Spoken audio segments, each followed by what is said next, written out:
Here are some tips and tricks for the newcomers coming to Fallout 76. My first tip for new players when they first exit the vault is make sure you have pacifist mode enabled. I don't know if it's on by default, so you're going to want to go into your settings right down here. Click on the game tab, and here's pacifist mode right here. You can toggle it off or on. Just make sure it's on, so that way you don't get demolished.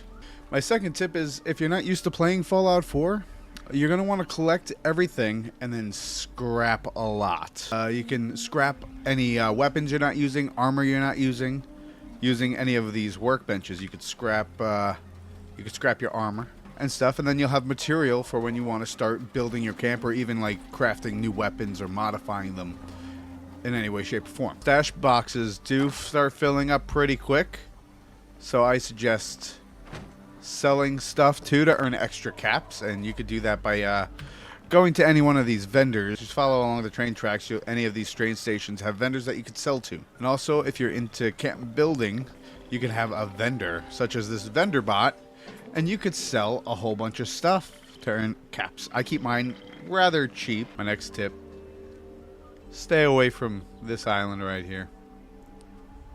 As you can see why. It's Deathclaw Island. Don't go there until you're ready. My next tip pertains to these workshops over here. There's the Gorge Junkyard workshops, whatever they're really called. You can go over here, you can claim them, and then you can harvest material from them and whatnot, and it's really great. But also, people can contest you for the spot as well, which will open PvP, regardless if you have pacifist mode enabled or not. So, fair warning.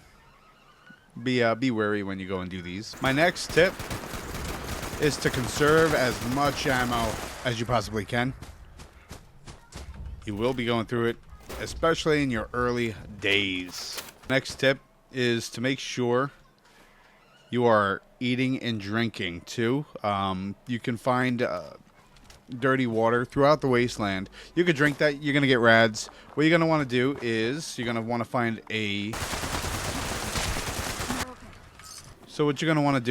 find one of these crafting stations, and you will be able to, boil your water, cook food, cook whatever meat you need.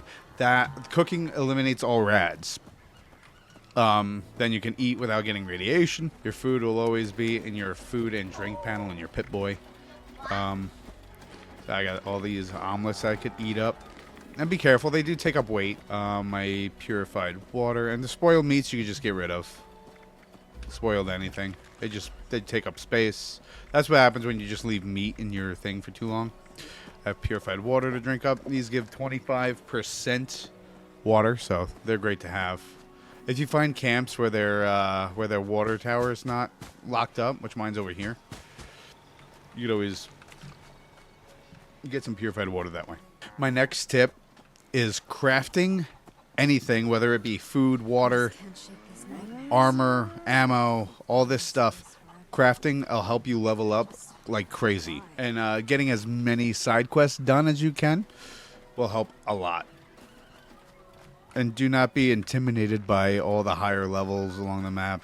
Now, there's a bunch of lower levels, but you will see higher levels. The highest level I've seen is like level 4,000. They were insane. That guy's level 100. These new Vault Dwellers coming out. But I love seeing all the new people. It's fantastic. This game's having a resurgence, and I love it. The game is fantastic.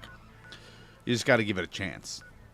But anyway, I do hope you guys enjoy it. Enjoy the game for what it is. With that being said, hopefully this video helped some of you. That's some of my beginner tips. Be sure to like, subscribe. I am Even Steven Gaming on Twitch, TikTok, and YouTube. I go live Sunday through Thursday. And on my off days, sometimes I maybe go live, sometimes I might not. But if you want more of these, let me know in the comments below, and I'll be glad to help.